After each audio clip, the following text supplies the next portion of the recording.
อันนี้คำนั่งฝันแล้วก็เลยสิไปเล่าสู่สดิโปกับสดิเมฟังได้บานสดิเมกับพ่อสงสัยไปกับพอแฮจะสงสัยค่ะ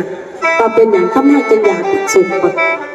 เสียวไปจังสันบักสมบ่บักน้ำปอมไปจังสันแม่อีกจะก่อนกันนะ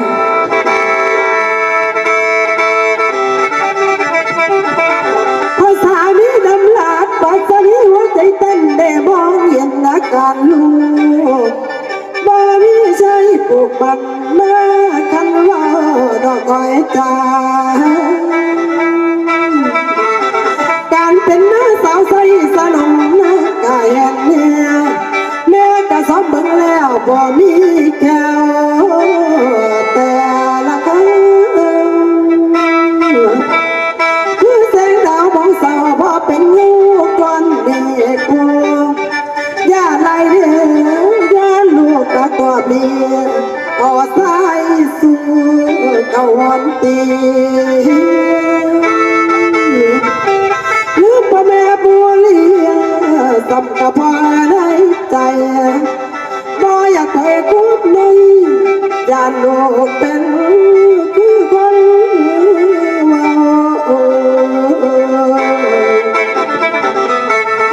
ยานคนลือไปถึงเท่าหัวเมืองไก่ประเทศตื่นเด้มึงเอ๋ยพ่อมึงเอ๋ยก็สิคิดตื่นคือดังนักพ่อมึงย่านคนนั้นคนใหญ่บ่มีเกยลูกต้องใหญ่ให้มันจืดน้ำคอยบังสัตว์ตัวเท่า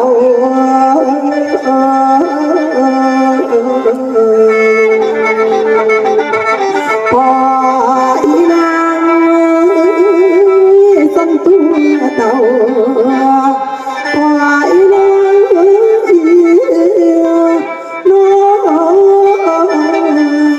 โอ้ยเด้อ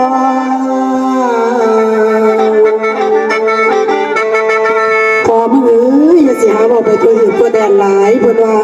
นกมีหูหนูมีปีกออกจากปากเจ้ามันไปเข้าหูผู้อื่นแล้วว่าคอยเว้าคอยจ่ายคอยถามลูกเอ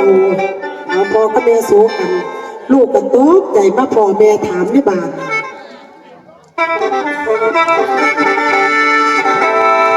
ลาขึ้นเนื้อตกใจทางแม่มาถามปานฝ่าพา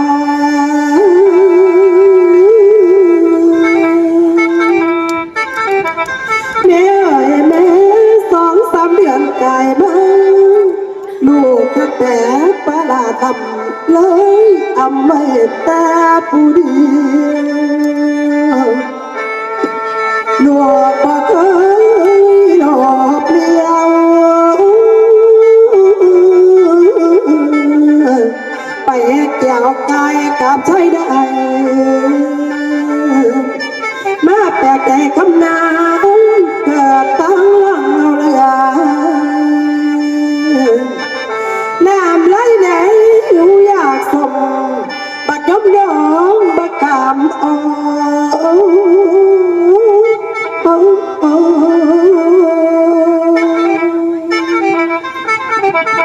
ในอยู่ทนวงดาวจนเห็นลาดอกใหญ่อยู่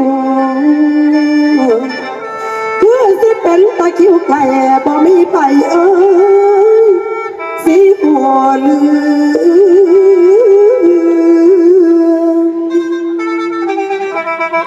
ลูกเครื่องใจว่าสิเบากับทูลเจ้าตั้งแต่โดนลูกและยำเอาไว้แต่ในใจบอกกล้าเปิดสิเกิดมีลูกหน่อยขึ้นมาได้บทจังไทยแม่เอ๋ยแม่ลูกก็เคยมีส่วน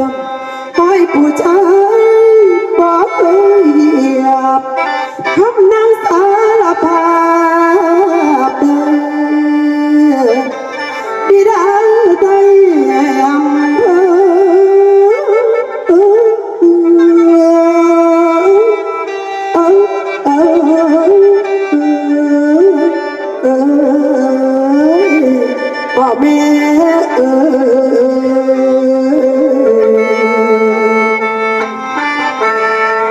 พ่อเจ้าเมชาลูกขอสารภาพว่ามีอาการเป็นคือพ่อกับแม่เราอีหลีคืออยากมักไม่มักสมพ่อว่ากับปอมแต่คำนั้นก็ขอปฏิเสธว่าคำนั้นบอกให้เอาผู้ชายมานอนหอมเป็ดผัวจะเกลือมันสิมีทองเก็บมาได้จังไดพ่อจ๋าเมชาพ่อก็สิหายซะแล้วลูกผู้หญิงมันก็คือปลาแดงอยู่ในไหนี่ล่ะบ่มีไม่ว่าขี่ใส่มันสิมีหนอนไหนจังไดแล้วว่าคำนั้นก็เลยว่าให้ปอมกับแม่น่ะเอาการเวลาเป็นก่อนพิสูจน์ถ้าจับตัวได้ไล่ตัวท่านว่าผู้ใดเป็นผัวของคำนั้นเป็นพ่อของลูกในท้องคำนั้นก็สิย่อมให้พ่อกับแม่น่ะเอาไปประหารชีวิตพ่อก็เลยว่าอย่าท่าพ่อนะว่าสันว่าถ้าลูกออกมานี่มึงระวังดีๆก็แล้วกันแล้วว่าเขาจักสิว่าจังไหนเนาะแล้วคนบ่มีลูกมิ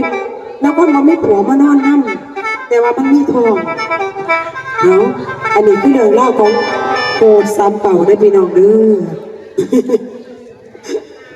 คุยน้ำผู้เดียวกับเป็น